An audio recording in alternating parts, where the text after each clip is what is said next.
विहिते दानम, दान देने वाला दान नहीं दिया और विहिता न च याचते, दान देने वाला उसे याचना नहीं किया, मांगा नहीं। उभयोः नरकम याति रौरवम नरकम ब्रजेत, दोनों लोग, दान देने वाला भी देने वाला भी, दोनों रौरव नरक में। हाँ, अगर पंडित जी एक बार दो बार तगादा कर दे और दान देने वाला नहीं देता तो दोष से मुक्त हो जाएंगे।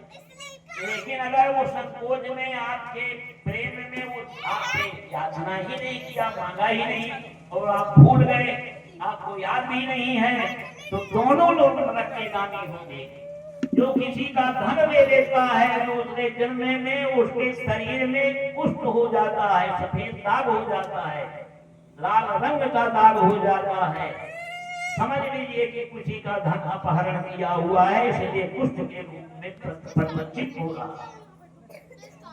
एक गौ किसी को दान में देना है तो एक ही ब्राह्मण को दीजिए, क्योंकि गाय काट करके तो बाकी नहीं जाएगी।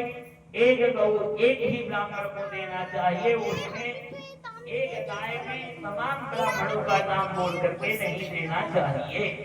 यज्ञ की पूर्णता के लिए पूर्ण पात्र का विधान है। हवन के बाद एक पात्र में 265 मुट्ठी चावल भर करके और उसमें एक बैल के निष्ठे द्रव्य रख करके अनुष्ठान की पूर्णता के लिए पूर्ण पात्र ब्रह्मा जी को संकल्प करके देना चाहिए।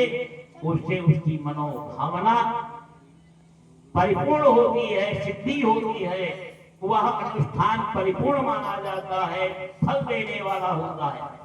तो 28 नरकों का नाम सुन करके परीक्षित जी कांद गए कि प्राणी हर क्षण तो पाप करता है और इससे कैसे बच पाएंगे।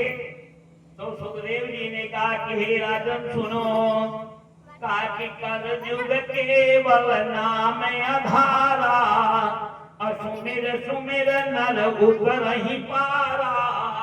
कलयुग में अगर व्यक्ति अपराध करता है, उसका प्रायश्चित भगवान का नाम जप लेता है, भगवान को याद करता है, भगवान का कीर्तन करता है, भगवान के मंत्रों का जाप करता है, तो उसके सारे अपराध क्षम्य हो जाएंगे, इसमें कोई संदेह नहीं है।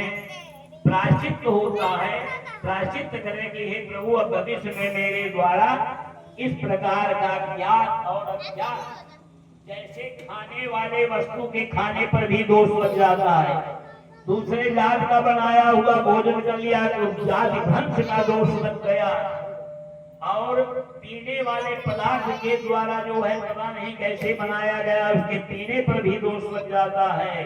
तो जैसे हमारे यजमान महोदय बैठे हुए हैं, हम लोग अनुष्ठान में पहले प्रायश्चित गोदान कराते हैं, माने जन्म से लेकर के और आज पूजा करने के समय तक जान में अनजान में खाने योग्य वस्तु में न